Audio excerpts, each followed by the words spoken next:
Welcome to Penny Productions. Some say that allotments date back to Anglo-Saxon times, but presumably they would have looked a wee bit different to the fenced or hedged off ones we see today, since in those days they were more familiar with the open field system. My understanding is that during medieval times, peasants lived on a manor controlled by a lord or bishop of the church. In exchange for rent, taxes and labour, they were allowed to cultivate a small piece of land of their own and share grazing rights on common land. In medieval times, not much land was actually owned outright. Instead, generally the lords were granted privileges by the crown.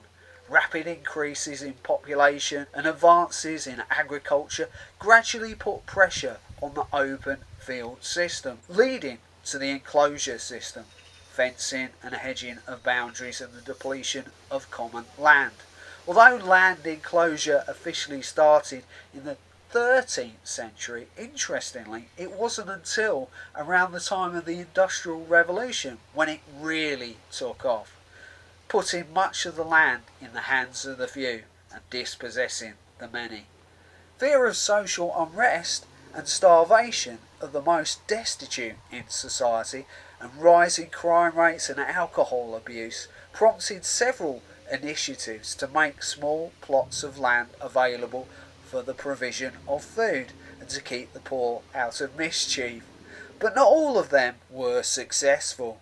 Perhaps the most significant was the passing of the Small Holding and Allotments Act of 1907 that forced councils to provide allotments where there was demand. With restrictions on food imports during the World Wars, there was a huge drive by the government to encourage everyone to grow their own vegetables, encapsulated by the pithy World War II slogan, Dig for Victory. With the rise of mass-produced food and the seductive convenience of the generic supermarket chains, there was inevitably a decline in interest in the humble allotment.